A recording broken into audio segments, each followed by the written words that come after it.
Hola, ¿qué tal? Bienvenidos a nuestro canal. Yo soy Lizeth Rendón Y yo Ivonne Medina. y el día de hoy vamos a estar hablando sobre el libro de Jueces. El libro de Jueces inicia con la muerte de Josué y nos cuenta el total fracaso de Israel.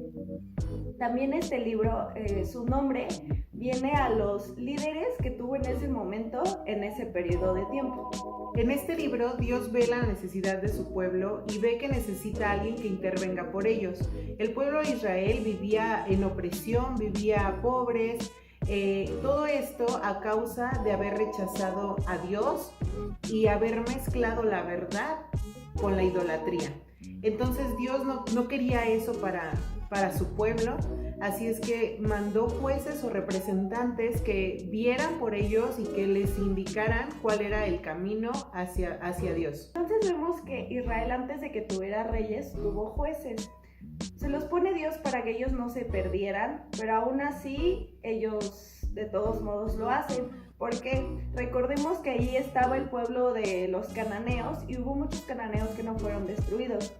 Entonces Israel se empezó a juntar con ellos y en lugar de tal vez pasarles las cosas buenas que ellos sabían y adorar a Dios, se empezaron a contaminar e hicieron lo que hacían los cananeos. Hacían todas sus prácticas y sabemos que había prácticas horribles, que uno era que le entregaban a su Dios como sacrificio a sus hijos. En esta época, el pecado hacía que se alejaran cada vez más de Dios. Y es aquí donde Dios levanta a los jueces, que fungen el papel de libertadores. En este libro podemos ver como parte el ciclo o el progreso del pecado. En primer lugar está el pecado como tal, cuando estás cometiendo algún pecado. Después viene una etapa de sufrimiento o consecuencia por haber cumplido ese pecado. Después viene el clamar a Dios, el pedirle que te ayude para salir de ese sufrimiento, y ahora sí la salvación, que es aquí cuando Dios te perdona de tus pecados, que es cuando Él te recibe y Él te hace libre de toda culpa, te hace libre de todo sufrimiento que estés pasando. Bueno, y regresando a la historia, vemos cómo Israel falla al no expulsar a los cananeos. Y vemos que en la historia Dios nos presenta jueces muy buenos, jueces malos y muy malos. O sea, tenemos en la historia de jueces todas estas etapas de personas que Dios puso.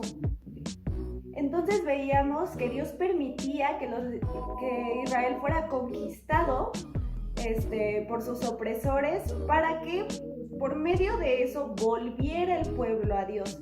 Y así es como el pueblo otra vez se arrepentía y volvía a Dios, porque ellos sabían que solo Dios los podía liberar, que Dios era el único Dios todopoderoso y todos los milagros que había hecho antes. Entonces por eso regresaban, les pedían perdón a Dios, Dios les daba la victoria a través de uno de estos líderes, de estos jueces, y después había el tiempo de paz. El problema es que en este tiempo de paz, la gente, en la actualidad, yo creo que todos nosotros, cuando hay un momento de paz, dejamos de clamar a Dios, dejamos de ser más recurrentes en la iglesia, dejamos de ser menos recurrentes en leer la Biblia, en hablar con Dios en nuestra oración, y nos empezamos a alejar de Él. ¿Por qué? Porque estamos en ese momento de paz, de tranquilidad, donde todo nos está yendo perfecto. Pero entonces ahí se vuelve a repetir un ciclo vicioso, en el cual otra vez nosotros en ese tiempo nos volvemos flojos, fríos, y dejamos de hacer y de adorar a quien nos había dado la victoria en todo este tiempo. Entonces es lo que pasa con el pueblo de Dios, de nuevo, que pasó antes y lo vemos en la actualidad, porque así pasa muchas veces, de que estamos bien, dejamos a Dios a un lado, vuelven a haber problemas y ahora sí, ay Dios, no te voy a volver a fallar, ahí vamos a estar contigo, y volvemos a hacer lo mismo. Es por eso que la Biblia nos dice que meditemos en su palabra de día y de noche, cuando estamos bien y cuando no estamos tan bien, porque es importante mantener una relación con Dios incluso en los mejores momentos. En los mejores momentos es cuando Dios más te está llenando, cuando Dios más te está usando para servirle, para adorarle, y no solamente cuando tengas un problema, no solamente cuando haya una enfermedad o una crisis en tu familia, recurras a Dios, recurre a Él en todo momento. Dale gracias sobre todo porque te has salvado, dale gracias porque tienes vida, dale gracias porque has despertado un día más. Y dale gracias por los buenos momentos. Hay una parte de la Biblia donde dice que agradezcamos por los malos momentos o por las pruebas, pero muchas veces decimos, ay, ¿cómo me voy a alegrar de que estoy enferma o de que mi familia está enferma? ¿O cómo me voy a alegrar de que me despidieron? Pues es que ese es el momento donde tú más te tienes que acercar a Dios, es el momento donde tienes que agradecerle que te está pasando por esa prueba o por ese proceso para tener una victoria aún mayor. Y cuando lleguemos a la victoria, no olvidarnos de Dios, no olvidarnos de Él, porque si no, volvemos a lo mismo. Y lo que queremos es seguir creciendo y avanzando, no retroceder. Bueno, les estábamos contando que hay jueces que Dios puso que eran muy buenos, malos y peores.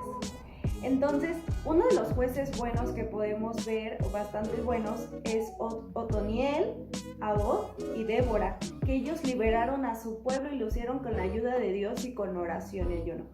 Entonces, ellos eran personas en las cuales Dios puso su total confianza, pero muchas veces tal vez nos preguntamos que por qué tal vez los muy malos, como Sansón, que vemos que él en realidad pues no le importaba agradar a Dios, sino más bien como cumplir sus deseos, así como de yo liberé al pueblo por mi fuerza, por todo, y vemos en todo lo que le pasó, ¿no? En la historia. Entonces, pero Dios aún así usó a ese hombre. Muchas veces Dios va a usar a personas que tú dices, ¿por qué usa esta persona si es de esta manera y otra? Pero Dios a veces usa esas personas para liberar a su pueblo. Dios siempre tiene un propósito. Entonces, también vemos uno de los malos que fue Jefté, que ganó batallas, pero él no conocía muy bien a Dios. Entonces, él creía que a Dios se le tenían que dar sacrificios como se lo daban los cananeos. O sea, él hasta dijo, si ganamos esta victoria, no sé qué, voy a sacrificar a mi hija. Y Dios dijo, a ver, yo nunca les pedí sacrificios humanos. Entonces ahí nos damos cuenta que se empezó a perder lo que al principio Dios les había enseñado. Entonces nos damos cuenta que ya no conocían el carácter de Dios, no conocían quién es Dios y qué era lo que Él les pedía. Y eso lleva a la falsa adoración y a muchas muertes que vimos. ¿Cómo podemos ver la falsa adoración? Un ejemplo podría ser las peregrinaciones. Tal vez uno dice, no inventes cómo esa persona se humilla, está en rodillas horas hasta llegar al Vaticano, a la Basílica X. Pero Dios en ningún momento les pide eso. Dios nada más les pide obediencia, Dios les pide que lo amen y que lo busquen. Entonces esto lo podemos ver como una falsa adoración, porque Dios ya hizo ese sacrificio por ellos. Él ya murió en la cruz por ti para que tú seas libre y seas salvo y puedas ser parte de la familia de Dios y ser parte de todas las bendiciones que Él trae consigo. Entonces eso lo podemos ver como una falsa adoración, o que tal vez le tratamos de dar más cosas a Dios, pero al final ni siquiera las cumplimos. Así es, y esa parte de la falsa idolatría la vemos más adelante en Efesios, la vamos a ver más con más profundidad, pero es la parte donde dice que nosotros somos salvos no por obras, sino por gracia. ¿A qué vamos con esto? Que no es necesario estar en una peregrinación donde a lo mejor pues te puede pasar un accidente, a lo mejor tú puedes estar sufriendo de algo, no sé, porque no es por obras, no es de voy a hacer el bien y ya soy salvo, sino es un regalo que Dios nos está otorgando para ser salvos. Añadiendo un poco más a la historia de Sansón, esta parte de que fue a lo mejor un juez no tan bueno, es cuando aprendemos que debemos de tener un arrepentimiento sincero, un arrepentimiento que no es emocional, porque a lo mejor tú puedes estar pidiendo perdón y llorando, pero las lágrimas no siempre te van a decir que te estás arrepintiendo de corazón, que te estás arrepintiendo por convicción. O sea, debes de tener un arrepentimiento sincero, así como Sansón lo tuvo al final y lamentablemente lo tuvo hasta el día de su muerte. fue cuando tuvo un arrepentimiento sincero. A lo mejor no le hubiera ido tan mal, a lo mejor no hubiera pasado por tantas cosas si se hubiera arrepentido antes, a lo mejor hubiera estado mejor teniendo una relación sana con Dios, pero él se arrepintió, incluso le dijo a Dios en el último momento, ya cuando no tenía fuerza, le pidió a Dios que le diera su última fuerza para destruir y para poder matar a aquellos que no adoraban a Dios. Y es así como cuando Dios vio su corazón, cuando Dios vio su arrepentimiento y le dio la fuerza necesaria para acabar con todos. Para concluir con el libro de Jueces, Jueces nos muestra que no había una diferencia entre el pueblo de Israel y los cananeos.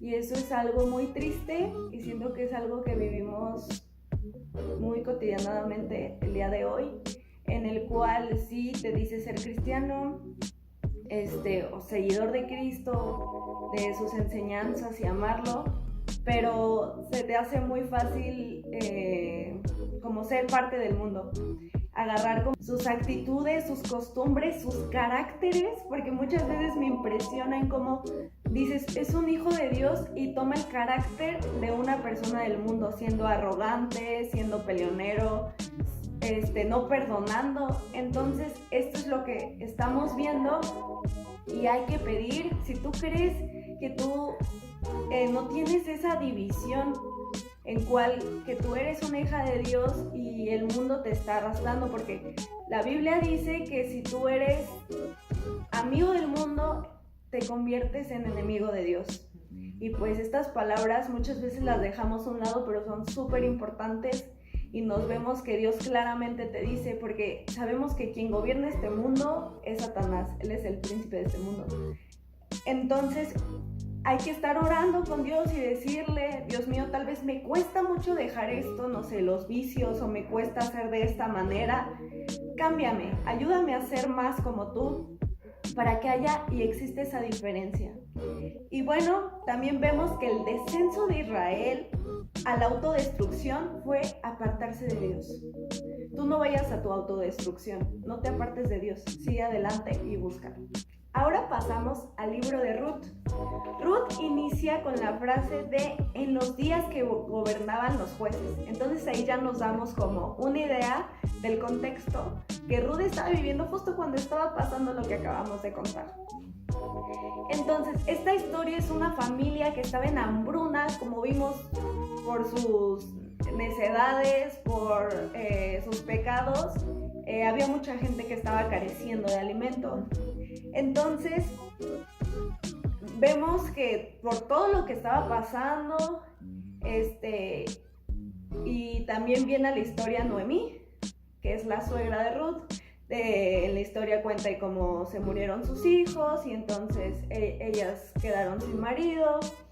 Y bueno, la cosa es que en ese tiempo ser viuda, no tener marido, era totalmente difícil porque no había manera en que te pudieras mantener económicamente, de alimento, era algo totalmente difícil.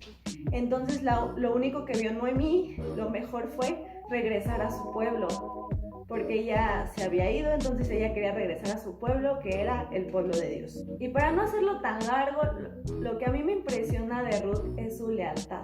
A pesar de las circunstancias, ella fue una mujer leal a lo que dijo y leal a las personas con las que había estado. Entonces vamos a leer Ruth 1:16.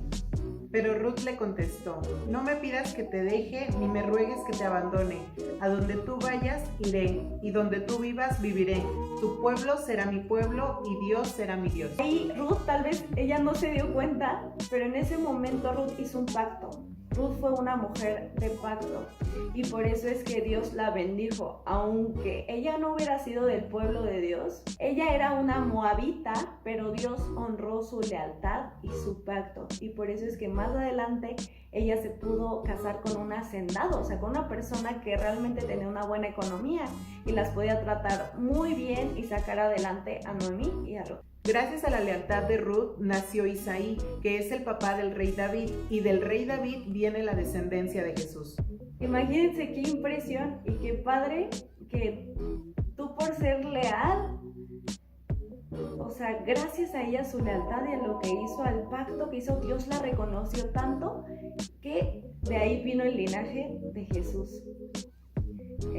Entonces vemos cómo Dios recompensa nuestra lealtad. Es lo único que Dios te pide para Él poder bendecirte. Bueno, esto ha sido todo por hoy. Espero que les haya gustado. Por favor, suscríbanse a nuestro canal, denle clic en la campanita para recibir notificaciones de nuestros videos. Compartan los mensajes.